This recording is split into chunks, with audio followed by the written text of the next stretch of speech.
Bom, comecei a gravação, vamos começar nosso treinamento. Hoje a gente vai falar sobre os principais ataques cibernéticos, os mesmos que eu já falei em outro treinamento, mas é sempre bom reforçar. Mas nós vamos falar deles principalmente porque eles estão diretamente ligados com contas de Instagram que são roubadas, que são hackeadas e as pessoas aplicam golpe em cima disso. Não sei se vocês já viram alguma pessoa no Instagram que teve a conta hackeada, de repente uma pessoa que começa a postar ali falando, estou vendendo aqui um investimento, você investe R$ 100 e ganha 1.000, você investe 200 e ganha 2.000 e assim por diante. Então essas pessoas, elas têm essas contas roubadas, a pessoa que rouba a conta dela começa a tentar aplicar esse golpe porque ela não teve cuidado com as outras coisas que estão ligadas com isso daqui. Pode falar, Rafael. Oi, Davi. Uns 2 anos atrás, eu tive a minha conta hackeada. Eu perdi minha conta do Instagram. E eles estavam se passando por mim vendendo móveis usados. Isso, exatamente. Eles fazem bastante isso. Vender Uhum. alguma coisa no seu nome, a pessoa vai lá, compra e de repente não recebe nada em troca, né? Não Isso recebe a mesmo. mercadoria que foi comprada. Depois que receberam o dinheiro, eles sumiam. Não Uhum, não respondia mais. sim. É Isso isso. acontece. Pode Desculpa, falar, Davi. Eu Viviane. conheço também muita gente que teve conta do Instagram hackeada e faz exatamente o que o Rafa falou, né? Começam a vender, pedir dinheiro, essas coisas tudo no status. Sim, com certeza. E aí hoje a gente vai falar um pouquinho disso. Aqui é como nós vamos falar disso, era para aparecer um texto aqui nessa caixinha, não sei por que não apareceu, mas enfim, nós vamos falar de todos os aspectos que envolvem isso daqui. Então, primeiro, por onde nós falamos, agora apareceu, olha lá. Por onde nós falamos, então, os locais que nós usamos para nos comunicar trazem ameaças. Por onde nós navegamos, então, ali dentro do navegador, tal, e por onde nós autenticamos, onde nós colocamos a senha e assim por diante. Então, são alguns cuidados que nós temos que tomar nesses locais, por onde falamos, navegamos e autenticamos, para que aumente a nossa proteção dentro das redes sociais, mas não só nas redes sociais, em qualquer lugar e qualquer ferramenta que nós utilizamos. Bom, como sempre, aqui está o nosso QR Code para vocês baixarem outros treinamentos, acessarem nosso site. Inclusive, estamos de site novo, se vocês quiserem dar uma olhada. Fiquem à vontade para escanear. Vou dar 30 segundinhos, que já temos suficiente. Pessoal da Centric, oi pessoal, tudo bem? Sejam bem-vindos. Oi, Davi. Bom dia. Bom dia. Bom, vou começar aqui então. O primeiro que eu gostaria de falar é sobre o phishing. Phishing é a palavra da língua inglesa que corresponde a pescar. Basicamente, é um criminoso lançando uma isca para você ou para o usuário, e esse usuário ele acaba sendo manipulado por essa isca para fazer alguma coisa, que pode ser roubar uma credencial, uma informação do computador, contaminar o computador ou a rede da vítima com o vírus e assim por diante. E o phishing acontece por e-mail. A maioria das vezes é por e-mail, né? Existem outras formas aí que eu vou falar, mas a maioria desses ataques eles vêm por e-mails ou sites aparentemente legítimos. Por exemplo, o que a gente sempre usa de exemplo aqui são os boletos da Claro, que são falsos e assim por diante. Mas existem outras formas um pouquinho mais complexas, que é, por exemplo, eu vi recentemente um ataque que ele acontece da seguinte forma: a pessoa te manda um e-mail falando, você recebeu o meu último e-mail? E ele dispara esse e-mail para uma porrada de pessoas. E aí, quando alguém responde, fala, não, não recebi o seu último e-mail, sobre o que se tratava? Aí a pessoa mandou um arquivo, mandou alguma coisa assim, porque já começou uma conversa e ele conseguiu ali a atenção e a confiança dessa pessoa para poder enviar algum arquivo, alguma coisa maliciosa e fazer algo de ruim ali no computador da vítima. Existem diversas formas de acontecerem, diversas consequências desses ataques de phishing. E o mais preocupante de todos é a questão do ransomware. Ransomware é aquele vírus que sequestra as informações de um computador, de um servidor, de uma empresa e pede resgate para devolver aquelas informações. Por isso é sempre bom olhar o remetente, veja se o e-mail está certinho, veja se o assunto está bonitinho escrito também, se não tem erros gramaticais, e se você está esperando algum e-mail daquele remetente. Porque se você não estiver, não precisa se preocupar. Então, sempre tomem cuidado. Eu costumo trazer também a família do phishing, né? Que nós temos aqui o smishing e o whaling. O smishing, ele é basicamente o phishing que ocorre por SMS, que geralmente são pessoas que adquirem algum sistema de envio de SMS em massa, e aí vem com aqueles números diferentes, né? Tipo, 7004 ou 432, alguma coisa assim, geralmente um número curto de 3 a 4 dígitos, que é para envio de SMS em massa. E aí, quando a pessoa vê esse SMS, falando, é o Bradesco, tá, você que tem, acesse esse link para poder resetar o seu token porque está com algum problema. E aí, quando você vai acessar o link, você vê que é uma página idêntica, vai lá, insere os dados, de repente perdeu ali acesso à sua conta do Bradesco ou qualquer outra que seja. E aí, para evitar esse tipo de problema, sempre liga pelos canais oficiais de contato, manda um e-mail pelo canal oficial de contato para o suposto remetente daquela mensagem. Pode ser um banco, pode ser uma operadora de cartão, pode ser operadora de telefone, pode ser o fornecedor do sistema de vocês e assim por diante. Então, sempre entre em contato pelo canal direto para confirmar aquela informação. Nenhum banco vai mandar nenhum SMS, nenhum e-mail, nem nada solicitando para que vocês verifiquem o token de vocês, então tomem muito cuidado com isso. E verifiquem também a URL. Para quem não sabe, o URL é aquele site que aparece no navegador. Então, se eu pegar aqui o nosso Google Meet, a URL é essa daqui, ó, meet.google.com. Se for diferente disso daqui, então não é o Google. Pode ser outra ferramenta se passando pelo Google com uma tela muito parecida. Esse é um exemplo, mas nós temos diversos outros aqui. Inclusive, acho que uns 15 anos atrás, nós tivemos um do Bradesco que acontecia com uma URL bem parecida com o Bradesco, mas se aproveitando das pessoas que digitam errado. Então, quando você digitar o Bradesco muito rápido, você pode errar na digitação e digitar Bardesco. E aí as pessoas digitavam bardesco.com lá no navegador, caía no site idêntico ao do Bradesco, colocava lá suas informações, tudo certinho, mas no final não entrava em lugar nenhum. E aí a pessoa que desenvolveu aquele site recebia as informações. Então isso daqui é muito comum, ter páginas falsas desse tipo. Pode falar, Viviane. Essa informação é nova mesmo, assim, porque a gente está esperando que eles vão mandar para a gente alguma coisa para a gente clicar e nunca que a gente está pesquisando e aí de repente pesquisa errado e eles direcionam, né, para algo errado, né? Então, na verdade, algumas pessoas, quando vão entrar em algum site, eu vou lá consultar meu extrato bancário no Bradesco, por exemplo. Ao invés dele salvar no favorito, um atalho, ou pesquisar no Google lá o site do Bradesco, ele já vai e digita direto, né? Então, bradesco.com.br, antigamente era assim, né? E aí, quando ele digitava errado, ele podia digitar bardesco.com.br e cair nesse site falso. Então é bem comum. Aqui mesmo a gente digita direto ali a URL, que é mais fácil, vem o atalho, a gente já clica e manda bala. Mas é sempre bom olhar a URL do site que você está acessando também, não só quando você vai atrás, mas quando chega um SMS, um e-mail, alguma coisa ali, falando para você entrar em algum lugar. Já o whaling, ele vem diretamente de baleia em inglês, né? E é um tipo de phishing onde o criminoso se passa por um colaborador de alto escalão dentro da empresa que a vítima trabalha. Pode ser um gerente, diretor, supervisor, enfim, alguém que está acima da vítima. E aí, como funciona isso daqui? Ele tem o objetivo de manipular aquela pessoa com roubo de informação e dinheiro, na maioria dos casos, mas esse daqui pode ter outro não, desculpa. E aí essas pessoas elas vão usar o argumento que são gerente ou alguma coisa assim, colocar um senso de urgência naquela pessoa quando ela pede alguma coisa, e aí a pessoa fala, pô, é o chefe que está me ligando aqui, eu vou passar a informação que ele quer, né?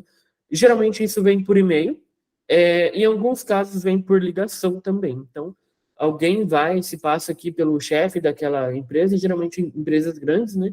liga ali para aquele colaborador, viu? Aqui quem está falando é o João, chefe do departamento de RH, eu queria as informações do colaborador novo que chegou aqui lá na área de produção, por exemplo. Só que eu preciso disso para ontem, né? E aí a pessoa acaba mandando lá essas informações. Assim, é um exemplo tosco, isso daqui é muito mais elaborado, né? E acontece bastante aí, geralmente dentro das empresas, mas nós podemos ter isso em diversos outros formatos.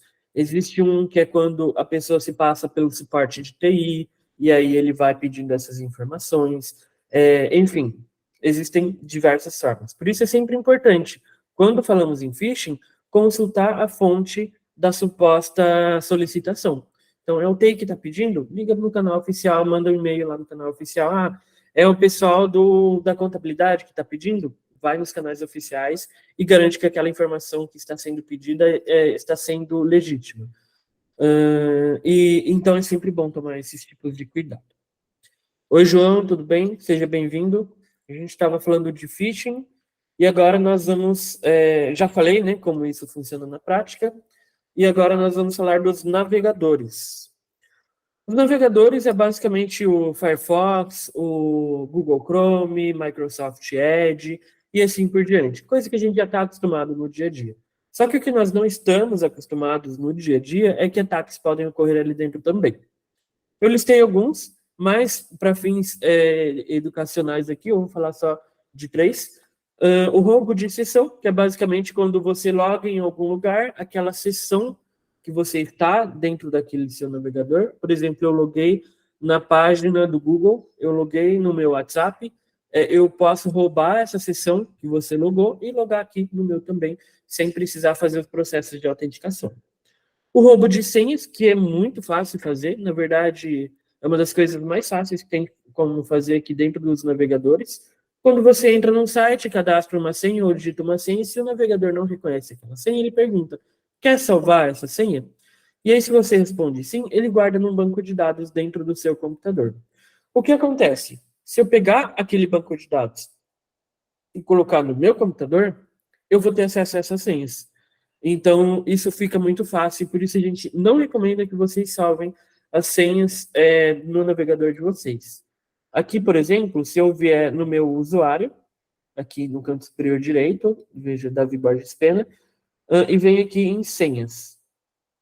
E aqui ele vai mostrar as senhas que eu tenho. Posso adicionar uma senha e posso deletar. Como eu não tenho nenhuma senha salva aqui, então eu não corro o risco de ter uma senha roubada pelo meu navegador. Então, sempre tomem cuidado com isso, utilizem um gerenciador de senhas. Também temos os plugins maliciosos, notificações falsas, que eu vou falar no próximo slide. E, por último, os ataques BIB. BIB quer dizer Browser in the Browser. Esse é um ataque novo, que tem mais ou menos uns 3 meses que ele foi identificado, e ele acontece da seguinte forma: você entra num site aparentemente legítimo, e esse site vai abrir uma janela do Windows para você. Então, quando eu estou aqui dentro do meu navegador, por exemplo, deixa eu pegar aqui, sei lá, eu vou pegar esse site aqui, deixa eu achar que eu posso entrar. Nossa, eu estou perdido. Vamos entrar aqui no Gira mesmo. Eu entrei aqui dentro desse site, ele tem todas essas coisas aqui mostrando para mim, e quando eu clico em algum lugar, por exemplo, o Zoom, é comum fazer isso, ele vai perguntar: você quer abrir a janela desse aplicativo? Quero abrir a janela desse aplicativo. E aí ele vai abrir uma janelinha, e eu vou simular como isso acontece aqui para vocês. Ele abre uma janelinha, por exemplo, aqui do Windows Explorer, vamos supor. Ele abre essa janela, minimizada aqui no meu navegador. Eu olhando para essa janela, e é literalmente desse jeito que aparece lá, ele parece muito um aplicativo. Ele tem aqui os botões do Windows, tem aqui todos esses botões que a gente reconhece, a barra de navegação e assim por diante. Só que o que acontece? Essa janela, neste caso que eu estou falando para vocês, ela é uma janela de verdade do Windows Explorer. Mas quando o ataque ocorre, ela não é uma janela do Windows Explorer. Ele simula isso daqui dentro do navegador, criando ali divs, que a gente chama, né, e caixas, enfim, recursos dentro daquele site. E isso daqui é uma página dentro do site. Ele é até um pouquinho complexo de explicar, porque ele é muito novidade, e por isso ele é muito... as pessoas caem muito facilmente nele. porque é uma janela que está dentro do navegador, mas não é uma janela de verdade do meu computador. Como eu faço para identificar, Davi? Faz o seguinte, se você entrou num site e ele abriu uma janela dessa para você, ele perguntou, não, quer abrir o aplicativo tal para fazer tal coisa? Pode ser o Unidesk, pode ser o aplicativo do banco, pode ser o sistema financeiro de vocês. Quer abrir esse aplicativo? Quero. Abriu. Eu quero garantir que isso daqui é uma página de verdade, é uma janela de verdade do meu computador. Eu arrasto ela aqui em cima. E se eu conseguir sobrepor essa janela na barra de endereço e no botão de fechar do navegador ou arrastar para outra tela, e até mesmo minimizar a tela de trás e essa tela continuar aberta, então é uma janela de verdade. E é por isso que esse ataque ele ocorre muito, ele tem ocorrido muito, tem crescido esse tipo de ataque aí dentro do mundo cibernético, e as pessoas estão caindo muito nesse ataque, porque ele realmente simula uma janela do computador, e quando a gente vai mexer achando que é um aplicativo legítimo, tipo um banco, sistema financeiro, para quem usa SAP, para quem usa TOTOS e assim por diante, vai estar aqui dentro do navegador e você vai achar que é uma janela de verdade. Às vezes pode até aparecer uma janela simulando um outro site, e aí você entra, por exemplo, um que eu vi uma vez era você entrava num site falso do Facebook, ou de um aplicativo que precisava fazer login com o Facebook, e ele abria a janela ali para você fazer login no Facebook. E aí era uma janela falsa, não era uma janela verdadeira ali do nosso navegador. Esse conceito do browser in the browser é meio complexo, mas deu para vocês entenderem, conseguir explicar de forma fácil? Eu sim. Tudo certo, Davi? Belezinha. Bom, esse daqui é interessante, é sempre bom saber, mas ainda acontece com aplicativos pirateados, acontecem com aplicativos que não são tão legítimos assim, tão legais, para fazer login em redes sociais, mas também com aplicativos mais conhecidos de empresas no nível enterprise ou corporações. Mas é sempre bom saber para evitar esse tipo de problema. E aí os outros dois que acontecem, e eles estão também ligados lá com o nosso Instagram, são plugins maliciosos. Para quem não sabe, plugins são aplicativos feitos para navegadores. Então, eu tenho, por exemplo, aqui no meu navegador, o Adblock, que é aquele para bloquear anúncio, tenho o Passport, que é para poder gerenciar minhas senhas. Enfim, eu posso ter uma porrada de aplicativos. E existem alguns plugins que são instalados em sites, por exemplo, normalmente quem instala esse aplicativo é quem sai clicando em aceitar tudo quando entra no site. E eles são instalados naqueles sites para baixar filme, para baixar aplicativos piratas, sites de conteúdo adulto, sites de apostas e assim por diante. E aí, quando nós entramos num site, ele vai ficar mandando essas notificações para a gente. Muitos sites fazem isso, inclusive sites hackeados também fazem isso. Então, é o site de um parceiro de negócios aqui. Ele pode ter o site hackeado, pedir para você, não quer aceitar as notificações, você vai lá, clica em aceitar, e ele instala o plugin para você, porque não era uma notificação de verdade. Enfim, o plugin malicioso ele é instalado aqui no seu computador, no seu navegador, para fazer alguma coisa de ruim. Um caso que nós tivemos uma vez foi um cliente que instalou o plugin malicioso no navegador dele, e esse plugin malicioso trocava todos os códigos de barra que eram emitidos dentro daquele computador. Então, se você vai baixar um boleto, se você ia baixar um boleto naquele navegador, ele trocava o código de barra e as pessoas pagavam um boleto para um terceiro aí. Ele pode ter também, nós tivemos recentemente, um plugin falso do ChatGPT e um plugin falso do Google Drive que ficava minerando dentro do computador. Inclusive, esse do ChatGPT, ele mexia com Bitcoin dentro do computador do usuário. Então, ele ia lá, se você usava carteiras de Bitcoin, investimento e assim por diante naquele navegador, ele conseguia roubar esses Bitcoins aí da sua conta também. Por isso é sempre bom verificar aquele plugin, verificar e ler sempre tudo que aparece no site antes de sair clicando em aceitar. Viviane? Davi, eu não sei se eu vou fazer uma pergunta meio, né? Mas o plugin é a mesma coisa dos cookies? Não, o cookie é um arquivo que o site armazena no seu computador. Quando você entra num site, ele pergunta lá, quer aceitar os cookies? Quero. Aí ele vai armazenar esse arquivo. Muito pertinente sua pergunta, inclusive. E aí você aceita o cookie, não tem problema nenhum. Ele vai baixar um arquivo minúsculo no seu computador e ele vai usar esse arquivo para identificar você quando você acessar novamente. Então, quando ele pergunta sobre cookies, ok, não tem problema. Tem algum site, deixa eu ver se eu consigo entrar aqui em algum, em via anônima. Tecmundo, acho que ele tem esse aqui. Vamos ver. Eu acho que eu não vou conseguir simular isso daqui para vocês. Não vou conseguir. Mas, enfim, ele vai aparecer no site, quando você entra em algum site, aqui no canto superior esquerdo, que é justamente onde acontece o ataque também, uma telinha branca perguntando: você aceita ativar as notificações desse site no seu computador? E aí que acontece a brincadeira. Ao invés de ser uma janela legítima do nosso navegador, pedindo para aceitar, colocar as notificações, ele é uma janela falsa que instala um plugin. Por isso, a gente nunca recomenda ativar as notificações, porque pode ser uma notificação que vai trazer problemas para você. Não só as notificações que não são legítimas, mas as notificações ilegítimas também, que são as notificações falsas. E aí a gente passa já para esse outro ponto das notificações falsas, porque tem tudo a ver, que são aquelas notificações quando nós estamos aqui navegando no computador, mexendo em alguma coisa, e de repente pipoca uma notificação aqui falando que o seu computador está com vírus ou alguma coisa assim. E aí, quando nós vamos ver essas notificações, são notificações falando aí de algum site que você entrou, aceitou as notificações, e ele está tentando te assustar. Quando você clica nela, ele entra lá falando que o seu computador está com vírus, que você tem que baixar o antivírus, falando que sua senha expirou, que você tem que trocar e assim por diante, e algum aplicativo malicioso foi instalado. Geralmente são essas as mensagens, e ele pede para você baixar um aplicativo, e aí a gente volta de novo.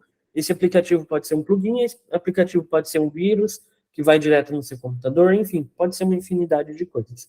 Mas, hoje o foco não é falar sobre navegadores, é só para vocês se atentarem que existe isso daqui também. Nós falamos num treinamento anterior, e vamos falar novamente num próximo treinamento sobre esses dois, para que vocês possam entender melhor esses tipos de ataque. Viviane, eu respondi sua dúvida ou te deixei mais confusa ainda?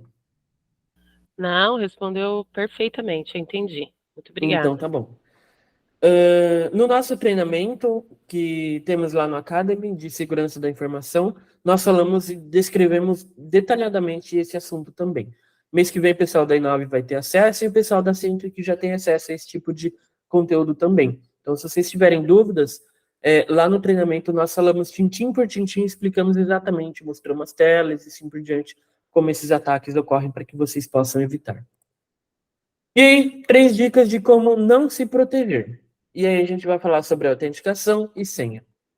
Então, uma coisa que é importante aqui, como ter um Instagram hackeado, como isso acontece, para que vocês tenham um Instagram hackeado, basta seguir esses 3 passos. Primeiro, mantenha uma senha fraca, fácil de quebrar. Melhor ainda se essa senha já foi vazada em algum outro lugar. O que acontece? As pessoas colocam a mesma senha em todo lugar, vai cadastrando aí uma senha padrão e, de repente, um desses lugares que essa pessoa acessou, ela teve a senha vazada. E se foi a senha que ela utiliza em outro lugar, esses outros locais serão comprometidos também. Exemplo disso foi uma cliente nossa que teve a senha vazada no Extra, uns 7 anos atrás. As pessoas tiveram acesso ao e-mail e a senha que estava cadastrada no Extra e tentaram logar em vários outros locais que ela utilizava. Num desses locais, usando o mesmo e-mail e senha, conseguiram fazer login. Já estava com o cartão cadastrado e fizeram um rombo aí de 7 mil reais, 7 não, 15 mil reais na conta dela, lá no cartão de crédito. Ela não conseguiu reaver esse dinheiro porque foi um problema, uma vulnerabilidade que ela causou, não no site onde fizeram as compras. No Extra fizeram compras, mas o Extra reembolsou ela, né, sobre o que foi gasto, porque era uma vulnerabilidade do Extra, mas esse outro site que entraram com a mesma senha que já tinha vazado em outro lugar, não reembolsou, porque basicamente você não seguiu uma regra lá da segurança da informação, que é usar uma senha para cada local. Para ter um Instagram hackeado, você também precisa não habilitar a autenticação duplo fator. Autenticação duplo fator é quando nós entramos em algum lugar e ele envia um código por SMS, por e-mail, para garantir que é você mesmo que está acessando. Eu vou ensinar a habilitar no próximo slide, mas é muito importante ter esse conhecimento também. Se vocês não habilitam a autenticação duplo fator, alinhado com uma senha fraca ou que foi vazada, então a pessoa vai conseguir entrar na sua conta.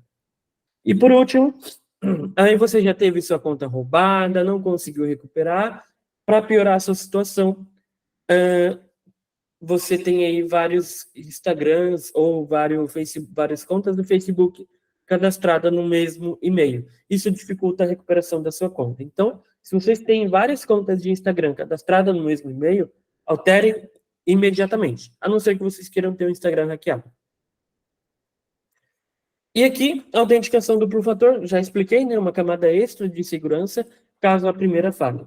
Então, se você tem uma senha fraca, se essa senha que você usa é padrão em vários lugares e vazou em algum lugar, e a pessoa conseguiu ter acesso à sua conta, mesmo que você tenha uma senha fraca e já foi comprometida, a autenticação duplo fator vai evitar que você tenha sua conta roubada, porque a pessoa vai entrar na sua conta, vai chegar um SMS no seu celular.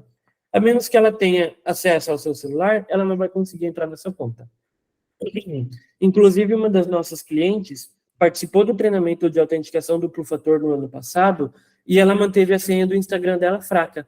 E foi a autenticação duplo fator que evitou que o Instagram dela fosse hackeado. Inclusive, foi gatilho para a gente desenvolver esse treinamento aqui, porque aconteceu no final do mês passado, isso daí. Então, a pessoa tentou entrar no Instagram dela, ela recebeu SMS e falou, Davi, você está tentando entrar no meu Instagram? Eu falei, não, é alguém tentando entrar no seu Instagram. Vai lá e troca a sua senha. Essa pessoa só não conseguiu por causa da autenticação duplo fator. E assim é forte, né? Eu trouxe essa frase de efeito aqui, que ela cai como uma luva, porque depois de 20 anos de esforços, nós conseguimos efetivamente treinar todo mundo para usar senhas que são difíceis para o humano memorizar, mas fáceis para os computadores adivinharem. E aí o que acontece? As pessoas colocam uma senha muito complexa que ela gera aleatoriamente na cabeça dela. Essa senha complexa é difícil de lembrar, é difícil digitar, mas é previsível. Toda senha que nós geramos dentro da nossa cabeça, elas são previsíveis. Por isso é importante usar um gerador de senha e utilizar um gerenciador de senha para guardar essas senhas. Bom, o Fabrício já admitiu o Fabrício aí. E aí, eu vou mostrar para vocês agora, na verdade eu vou colocar aqui no chat para vocês, o site ensinando a habilitar a autenticação duplo fator no Instagram, habilitar a autenticação duplo fator no Facebook, e vou acessar ele aqui com vocês agora também, para dar um demonstrativo. Aqui é a página de ajuda do Instagram. Sempre que vocês tiverem qualquer dúvida, joga aqui dentro. Se não achar nada, chama o suporte do Instagram que eles vão te ajudar. Lembrando que a gente da Vênus não mexe com o Instagram, tá? Isso daqui é só um exemplo para vocês. É um conhecimento que nós estamos trazendo para que vocês possam se protegerem. A autenticação duplo fator, ela tem no Instagram, no Facebook, mas tem em diversas outras ferramentas. Por exemplo, Gmail, Outlook, Hotmail e assim por diante. O pessoal da E9 já tem isso daqui habilitado no e-mail por padrão. Quando vocês entram na conta de vocês, ele pede para vocês aprovarem lá no celular de vocês, isso é autenticação duplo fator. Já é uma segurança muito forte. A autenticação da E9, inclusive, é um passo além da autenticação duplo fator. Mas isso daqui é conversa para outra história, para outro dia. Aqui, dentro do Instagram, basta vocês clicarem no ícone das 3 barrinhas, no mais, no canto inferior esquerdo, e depois em configurações. Ir em privacidade e segurança, e encontrar na sua tela editar configuração de autenticação duplo fatores. Ele pode enviar a autenticação por SMS ou aplicativo de autenticação. Como o aplicativo de autenticação, às vezes, ele é um pouquinho complexo, por SMS também funciona bem. E aí, a autenticação por SMS, eles não colocaram aqui como recomendada, igual o aplicativo, porque nós podemos ter o nosso número de telefone clonado.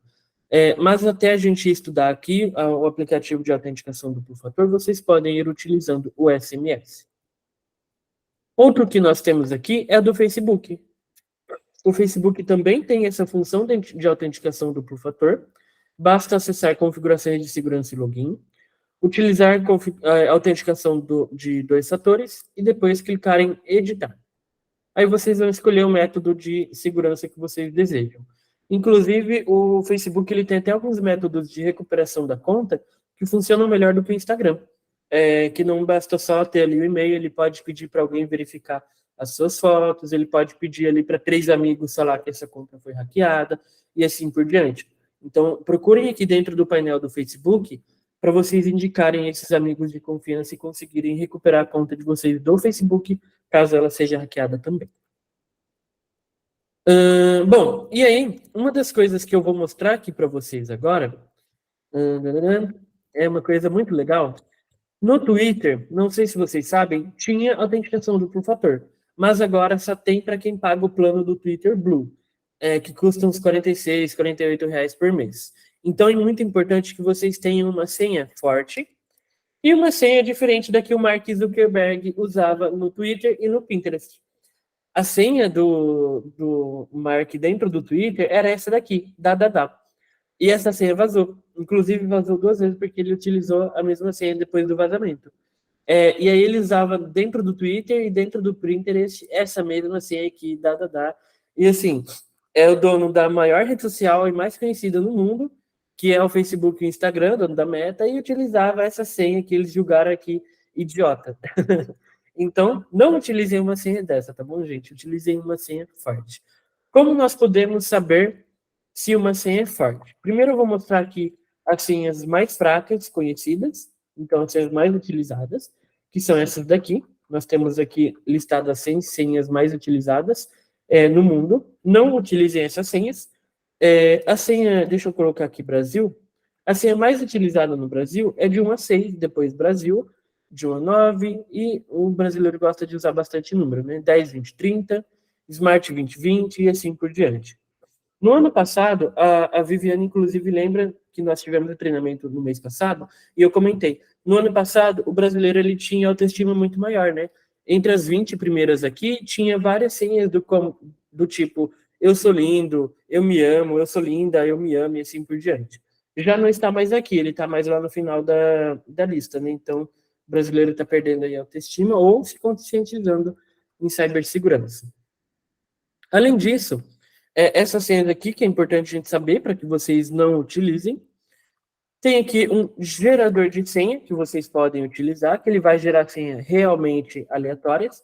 E eu sempre recomendo uma senha de no mínimo 12 caracteres aqui dentro, com número,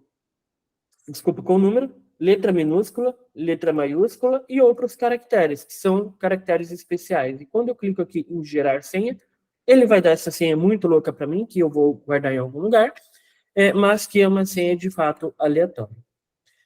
E aí existe uma coisa dentro das senhas aleatórias que é a entropia. A entropia, basicamente, deixa eu pegar aqui, é um conceito da termodinâmica que mede o grau de desordem das partículas de um sistema físico. Isso daqui a gente aplica na segurança da informação também, que é o quanto desordenado está essa sua senha. Existe um cálculo para trazer isso daqui para a gente, e quanto maior a entropia, mais forte é a nossa senha. E aí, a última dica que eu vou trazer para vocês é que um outro tipo de senha que existe é a senha das 4 palavras. Eu posso utilizar aqui uma senha com 4 palavras aleatórias, que eu não vou usar aleatórias agora, porque eu não tenho gerador de 4 palavras aqui, mas vou usar objetos que tem aqui do meu lado. Por exemplo, microfone, garrafa, roteador e, sei lá, adaptador. Então, eu utilizei essa senha aqui, ó, é uma senha gigantesca, que ela pode fazer sentido para mim em algum contexto. Ele fala para mim que está muito fraca, mas olha só a entropia dela, que é de 155 bits. Se eu pegar aqui uma senha gerada pelo meu gerador de senha, ele está aqui, ó, 115 bits de entropia, então ela é muito forte. E o tempo para quebrar essa senha aqui para um computador, ele entra aqui até não tem nem como saber quantos anos é esse daqui, e essa outra aqui também, que num botnet ou um supercomputador, que é muito tempo assim, a gente não precisa se preocupar com isso. Contanto que vocês usem palavras geradas aleatoriamente, tá bom? Existe um método por isso, vocês podem procurar aí no Google, gerador de senha 4 palavras, ou Diceware também, e aí vocês vão encontrar. Basicamente, sobre senha forte, é só tudo isso. Muito importante a gente se atentar, e aí com isso vocês podem também entender o motivo da gente enviar aquelas senhas gigantescas aí para vocês também. Bom, pessoal, o que eu queria trazer para vocês era isso. Espero que ajude vocês a se protegerem e a protegerem as redes sociais de vocês contra os ataques que estão acontecendo aí nas redes sociais. Tá aqui o meu QR Code para que vocês escaneiem, baixem outros treinamentos, acessem nosso site, enfim, conheçam melhor o nosso trabalho. E agora eu vou abrir para que vocês tirem as dúvidas, as lamentações, enfim. Xinga o Davi, que ele está trazendo senha super difícil. Gente, fiquem à vontade. Oi, Davi. Oi, Rafael. Voltando ao assunto lá de quando eu tive minha conta clonada, né? Hackeada e roubada. Teve um evento aqui e eu comprei um chopp, né? E eu tive que botar o meu número de telefone no recibo. Aí, 2 dias após, eu recebi um SMS da cervejaria que eu contratei, falando que eu ganhei uma degustação de chopp e para eu passar o número de telefone de mais 5 amigos. Só que aí eu desconfiei, eu só mandei o meu número de telefone porque eles já tinham, né? E 2 dias depois eu fiquei sabendo da minha conta hackeada. E sem senha, sem nada, só pelo número do telefone. Isso é possível? Como eles fizeram? Olha, depende. Você tinha autenticação duplo fator no seu Instagram? Não tinha. Então pode ter sido roubada aí pela própria senha fraca mesmo. Na maioria dos casos é isso. Porque ele não vai mandar notificação, ele não vai falar nada. E sim, tem como utilizar o seu celular, o seu número de telefone, para entrar na sua conta. E aí eu pego o seu número de celular, tento ali aquelas senhas padrões, ou melhor, as senhas fracas, até conseguir entrar na sua conta e funciona tranquilamente, porque eu posso utilizar o celular como o login, né, nome de usuário. Sim. E aí ele vai entrar. Sim, isso é possível. Por isso é importante ter uma senha forte e a autenticação duplo fator. Tá certo. Obrigado, Davi. Imagina. Pessoal, mais alguma dúvida?